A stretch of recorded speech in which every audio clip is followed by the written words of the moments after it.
el nacimiento de Jesucristo es un hecho histórico, pero que no queda solamente reducido a esa historia y a ese tiempo en el que nació sin ningún efecto. Este nacimiento es muy importante para el tiempo en el que sucedió y para este tiempo en el que estamos viviendo, porque tiene ese efecto, tiene esa repercusión benéfica a nuestros días.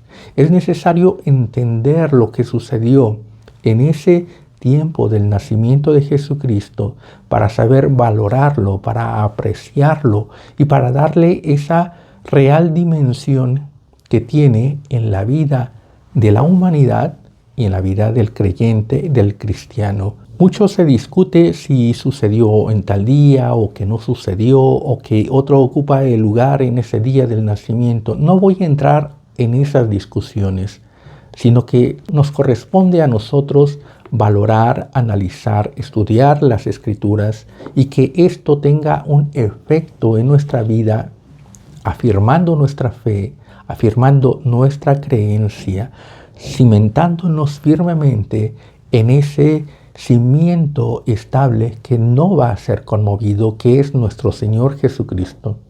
Entonces, desde este cimiento, desde ese nacimiento, nosotros debemos de entender, valorar, y nuestra fe debe de crecer en toda la obra de nuestro Señor Jesucristo.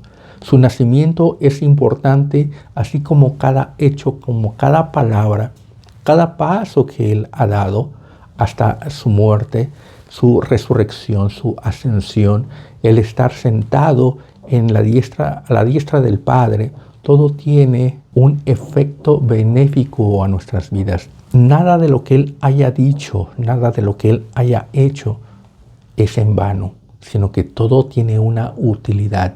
Entonces, vamos a estudiar y a descubrir la utilidad del nacimiento de Jesucristo para nuestras vidas. Todos conocemos ese hecho histórico narrado en las Escrituras, cómo es que nuestro Señor Jesucristo es engendrado por el Espíritu Santo y cómo es que María fue la elegida para que nuestro Señor naciera en esta tierra, fuese el Verbo encarnado.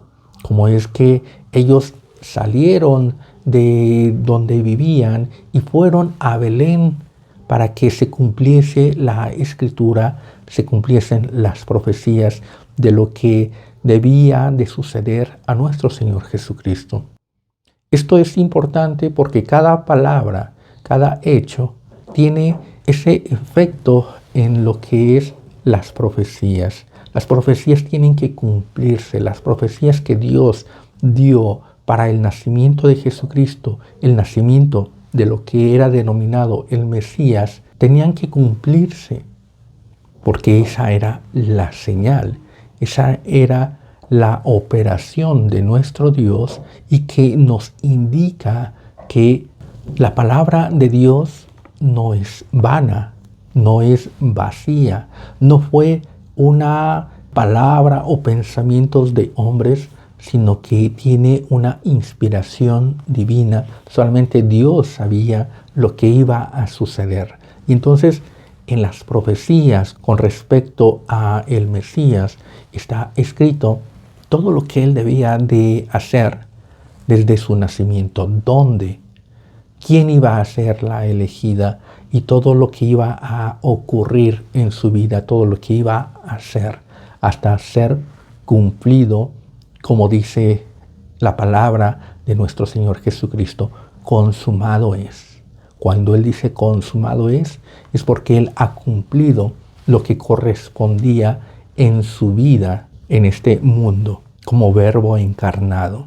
Entonces sucede que José había desposado a María y tenían que ser empadronados, porque había un edicto de Augusto César, que era el emperador romano, para que todo el mundo, todo lo que estaba bajo su dominio, todo lo que él había logrado conquistar y había sometido, fuese empadronado. Entonces, en el cumplimiento de ese mandato del emperador, todo el mundo debía de cumplir, todo mundo debía de obedecer. Y tenían que ir a su lugar de nacimiento, o sea, de donde era originario su apellido, donde era originario su nombre o donde tenían sus raíces, debían de ir para ser empadronados, para ser censados. El empadronamiento es parte de un censo.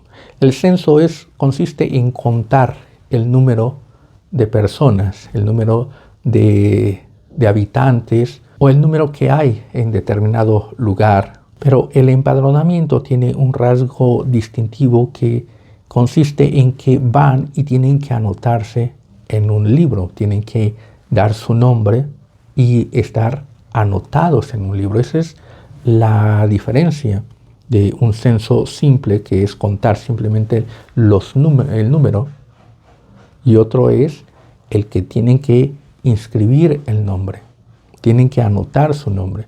Entonces, Augusto César, que era el emperador romano, había mandado a que todos fuesen censados, fuesen empadronados. Y en esos días nace nuestro Señor Jesucristo. Aquí no nos da un día específico, sino simplemente nos dice que fue en tiempos de Augusto César y en tiempos de Cirenio, gobernador de Siria. Entonces nos da ese amplio término de tiempo que pudo suceder en cualquier día. Los censos tardaban meses en ocurrir, tardaban meses en que la gente fuese al lugar donde debían de ser empadronados, se registraran y de ahí volvieran a sus lugares de origen. Pasaban meses en ese aspecto. La historia la conocemos, como es que unas huestes de ángeles se aparecen a un grupo de pastores que están en esa región y cómo les dan las buenas nuevas del nacimiento de Jesucristo, y estos van y comprueban ese hecho que los ángeles habían dado proclamando el nacimiento de Jesucristo. Ahora, todos estos hechos, ¿qué significan para la vida de los habitantes de esa región en ese tiempo? ¿Y qué es lo que significa para la vida del cristiano, para la vida del creyente actual? Primero, sobre el nacimiento, no la concepción, sino sobre el nacimiento, el Evangelio según San Lucas comienza hablando sobre el censo que ocurrió en aquellos días. Ese censo fue mandado por Augusto César. Augusto César es el primer emperador romano. En aquel tiempo, los romanos se habían fortalecido, habían crecido, que se habían conquistado todo el territorio de lo que es Europa y toda esa parte de Asia, toda esa parte de norte o esa parte de África. Entonces Augusto César se había hecho emperador, el que gobernaba, el que tenía dominio sobre todo ese territorio. Por eso es que dice que se debía de empadronar toda la tierra, porque era donde estaban todos sus dominios, todo lo que él dominaba.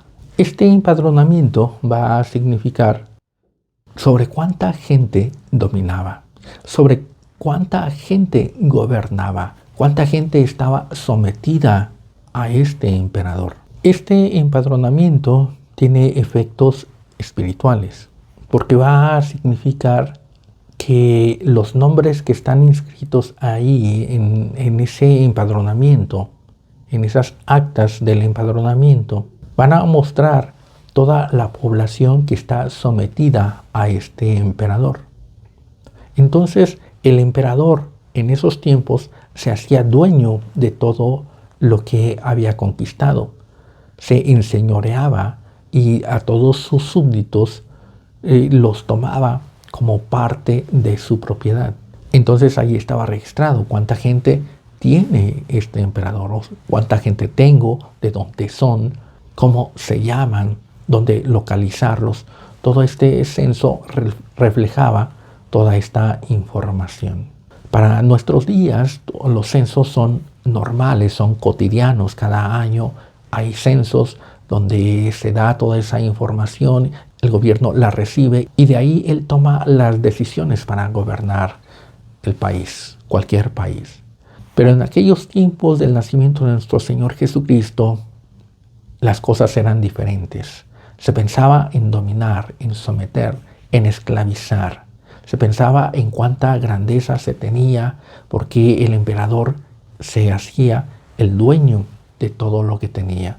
El rey era el dueño de todo lo que había en el reino. Las implicaciones del censo es que al inscribirse en aquel tiempo era como mostrarse en esa sumisión y el emperador era el que se adueñaba o el que se mostraba como dueño de todo lo que estaba inscrito, todo lo que tenía. Entonces esa era la primera implicación.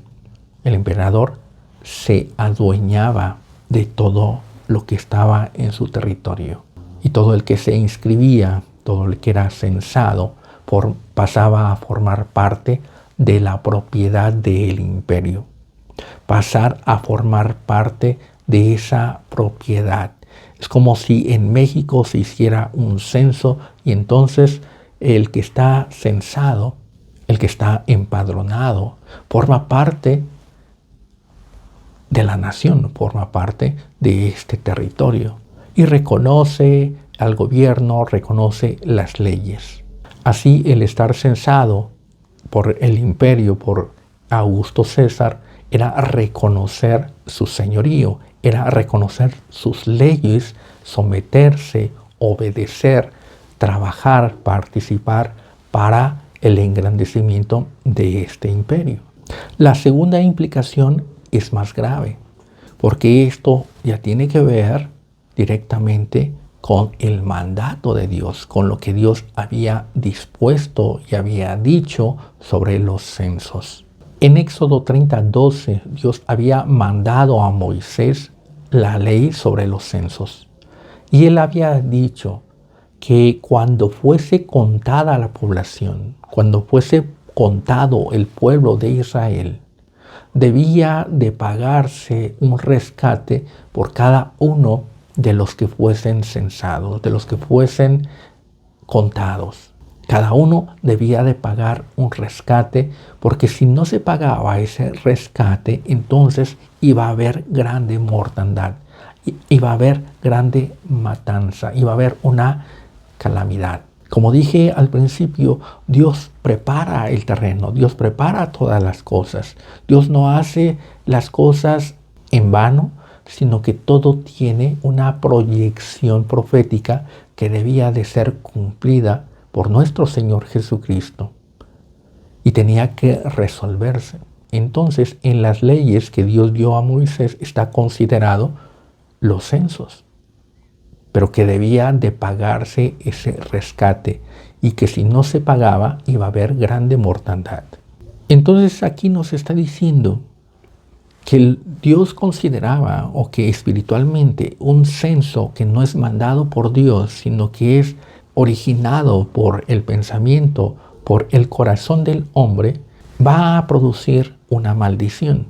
Un censo que no es mandado por Dios es como apartar, es como decir, esto es mío, esto no es de Dios, esto no está en esa libertad, sino que esto me pertenece.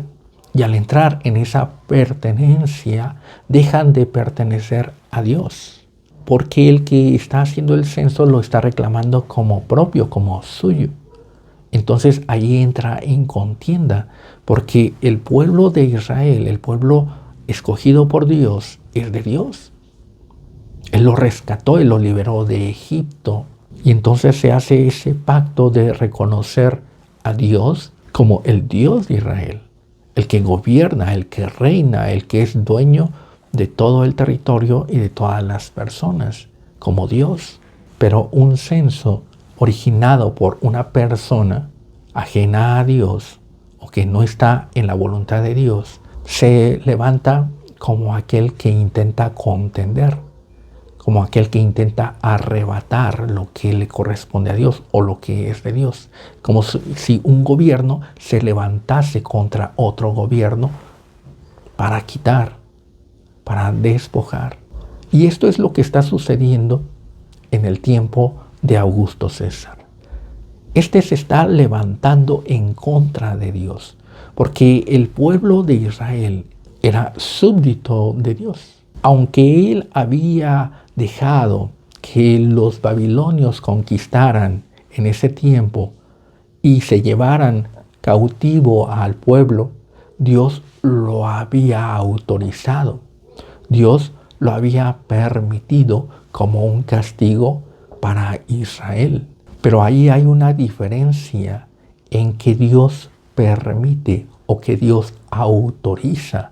En el tiempo de los babilonios, Dios está diciendo, vayan, yo los he entregado, no se resistan, vayan y yo los haré volver.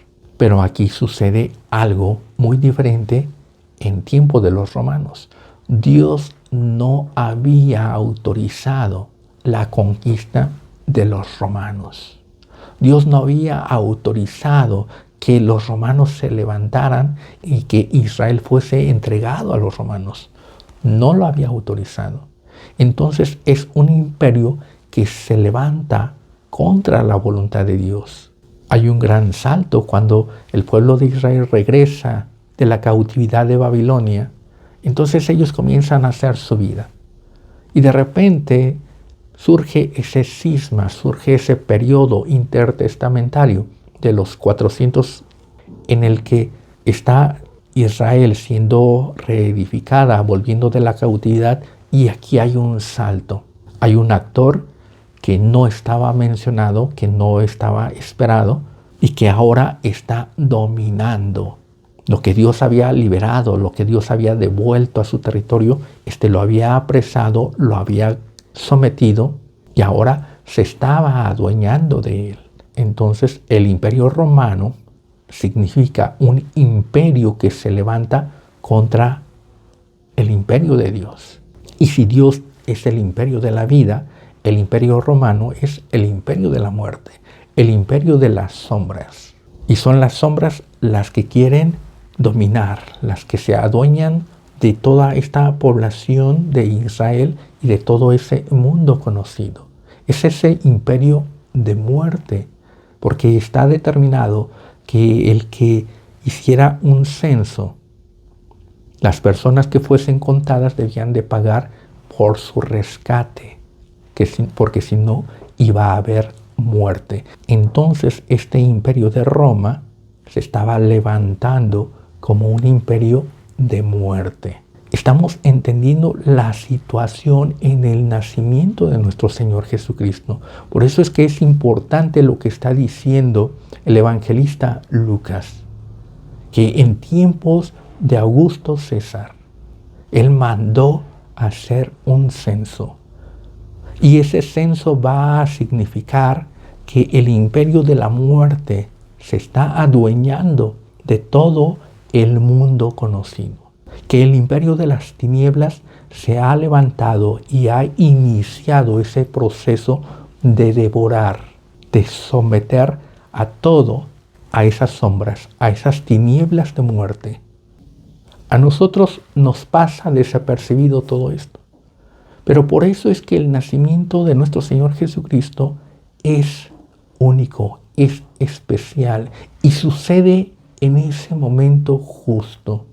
En ese momento en que las tinieblas comienzan a devorar, comienzan a extenderse, Él viene para rescatar. El nacimiento de nuestro Señor Jesucristo sucede para contrarrestar, porque Él es luz. Desde su nacimiento Él es luz y Él es anunciado en luz y su operación es de luz, contrarrestando a las tinieblas que están amenazando.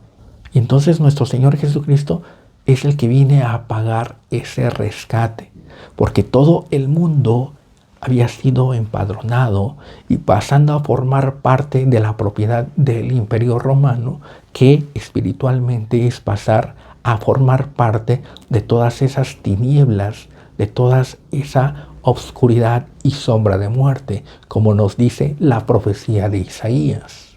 Nos dice, el pueblo que estaba en tinieblas vio gran luz. los que moraban en tierra de sombra de muerte, luz les resplandeció. Aquí nos está hablando de esta profecía en Isaías 9 y comienza hablando sobre los que moraban en esas tierras de sombra de muerte. Luz les resplandeció. Y nos está hablando de esa situación en el nacimiento de Jesucristo. Y en el versículo 6 de ese mismo capítulo 9 de Isaías ya nos habla de la profecía que es conocida por todos. Porque un niño nos es nacido, hijo nos es dado. Pero primero está hablando de la situación en donde va a nacer. ¿Cómo está esa situación? Lo mismo que nos está narrando Lucas. Cómo es que esas tinieblas y sombras de muerte están devorando la tierra, están devorando a todos los habitantes. Y entonces sucede el nacimiento de nuestro Señor Jesucristo. Otro hecho importante son los ángeles, las huestes de ángeles que se manifestaron con esos pastores. Los pastores dice que cuando vieron a los ángeles tuvieron gran temor, tuvieron miedo. Los ángeles venían a cumplir ese mandato, esa mortandad, porque se estaba rompiendo las leyes. Era un imperio de muerte que se estaba levantando contra el imperio de vida. Cuando nos habla que las huestes de ángeles se manifestaron, la palabra huestes son ejércitos. No son ángeles bonachones, no son ángeles bonitos, no son aquellos niños angelicales que se manifiestan en ese coro de ángeles, sino que son ángeles, guerreros, soldados, preparados para la batalla. Contrario a lo que se piensa, un guerrero, un soldado es fuerte, es enérgico, es vigoroso. Estas huestes están manifestando que se estaban preparando para la batalla contra las tinieblas, la batalla que se estaba gestando, que se estaba generando en ese atrevimiento en el que estaba el imperio romano. Se estaba levantando contra Dios. Este imperio, este Augusto César, se estaba levantando contra Dios. Entonces estaba propiciando esa guerra, estaba propiciando esa muerte. Todo estaba profetizado, pero también todo estaba preparado para hacer frente. Y si el imperio de la muerte quería destrucción, Dios quería la vida. Pero estaban preparados esos ejércitos, la muerte y la vida. Y Dios estaba en su derecho de destruir porque estaba en las leyes. Y todo imperio, todo país que es amenazado, se defiende. Y Dios estaba en ese derecho de defenderse. Lo que estaba gestando Augusto César era lo que siempre han querido, la destrucción del pueblo judío. Destruir a ese pueblo escogido, destruirlo, desaparecerlo de la faz de la tierra, que no tuviese el cumplimiento del nacimiento del Mesías. Y entonces el imperio de la muerte podía extenderse porque no había nadie que le hiciera frente.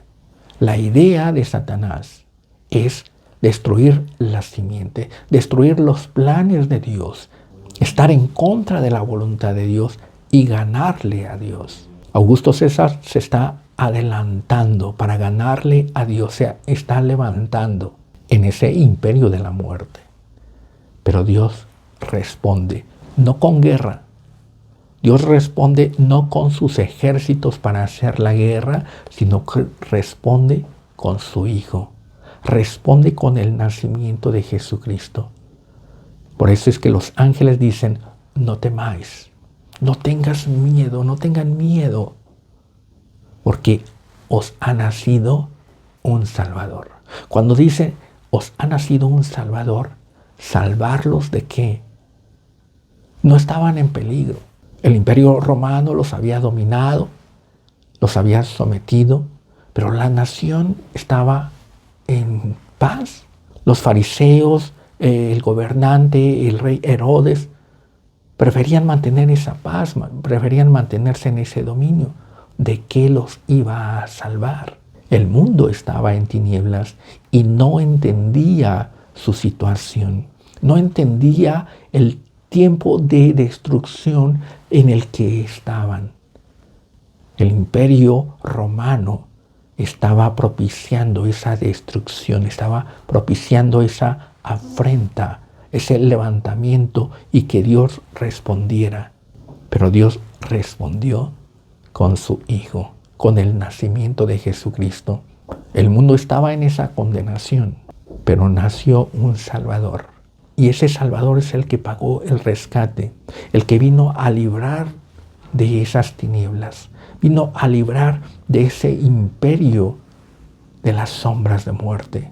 Porque nos dice la profecía de Isaías 9:6. Porque un niño nos es nacido, hijo nos es dado, y el principado sobre su hombro, y se llamará su nombre admirable, consejero, Dios fuerte, Padre eterno, príncipe de paz. Estas son sus características. Y ahora las características de su reinado, las características de su territorio, lo dilatado de su imperio. Aquí ya no está hablando solamente del territorio de Israel, sino que todo el territorio ganado. Porque al levantarse César Augusto y empadronar a toda la tierra, entonces él está uniendo, él está extendiendo ese dominio, ese imperio. Y Jesucristo se levanta como príncipe, príncipe de paz. Y él es el que va a someter al imperio de la muerte. Y cuando el imperio de la muerte es sometido, sucede como cualquier imperio. Un reino se levanta contra otro reino y el reino que gana asimila todo lo que está dentro de ese reino. Lo gana, lo apropia.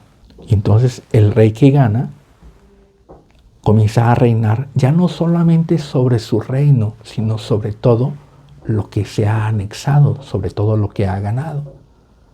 Y entonces César Augusto anexó a su reino, a su imperio de la muerte, todo el mundo conocido. Al venir Jesucristo y vencer al imperio de la muerte, gana todo lo que el imperio de la muerte se había anexado. Y entonces Jesucristo gana o rescata no solamente a su pueblo, al pueblo de Israel, sino que anexa a todo el mundo. Ahí estamos anexados nosotros.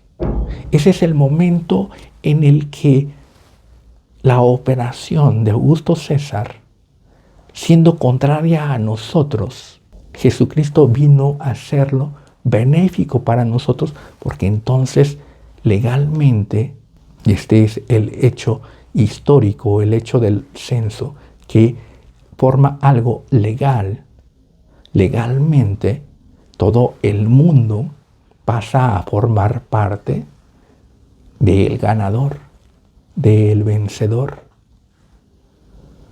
Por eso dice la profecía de Isaías, lo dilatado de su imperio no tendrá fin. El imperio de Jesucristo, el imperio de Dios, imperaba legalmente sobre esa fracción llamada Israel, las 12 tribus de Israel. Pero la operación de Augusto César sumó a todo el mundo. Y entonces viene la victoria de Jesucristo para ganar a todo el mundo. Lo dilatado de su imperio y la paz no tendrán límites sobre el trono de David y sobre su reino, disponiéndolo y confirmándolo en juicio. Por eso es que hablo de un efecto legal. En juicio se gana lo legal.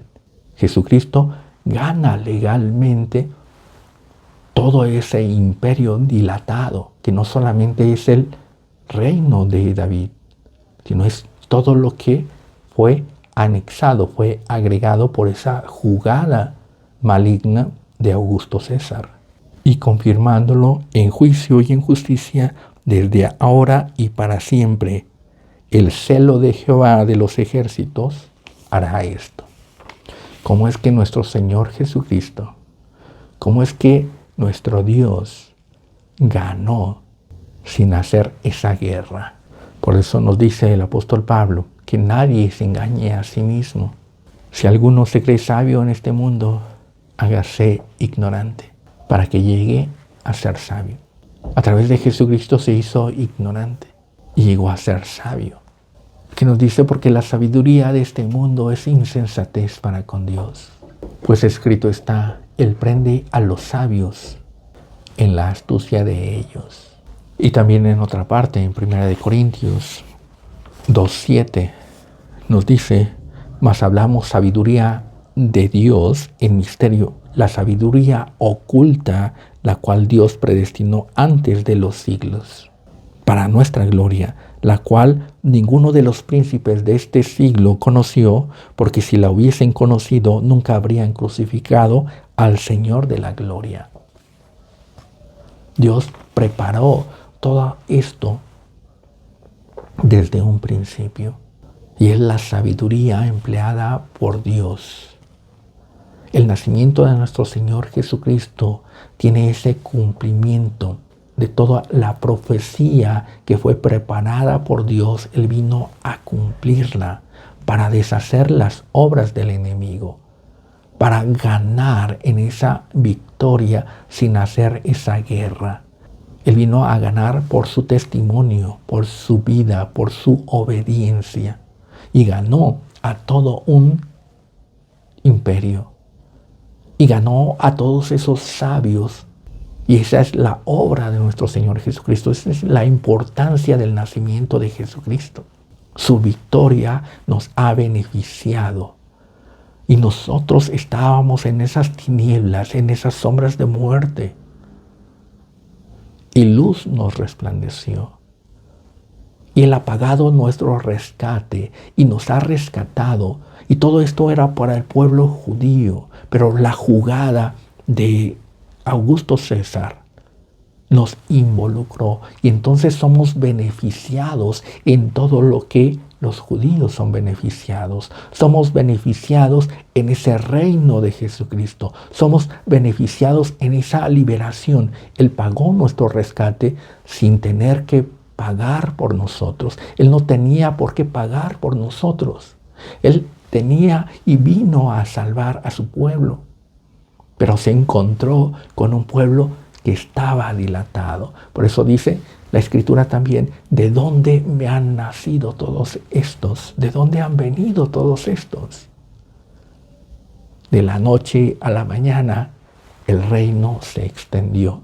Y lo que Él vino a salvar, que era a su pueblo como Mesías, se extendió hacia todo el mundo y se extendió hacia nosotros. Qué gran bendición sucedió en ese nacimiento de Jesucristo. Valorémoslo, reconozcámoslo. ¿Cómo es que somos salvos? No por capricho. Tendemos a todo mezclarlo, a todo desordenarlo, pero Dios todo lo tiene ordenado y va avanzando en su obra, en su operación. Y en nosotros, que no había un Salvador para nosotros, de repente nos nace un Salvador. No lo esperábamos, pero nació también para nosotros. Por eso es que es motivo de júbilo, de regocijo. Es motivo de alegría. Es motivo de vivirlo, de difundirlo, no de opacarlo.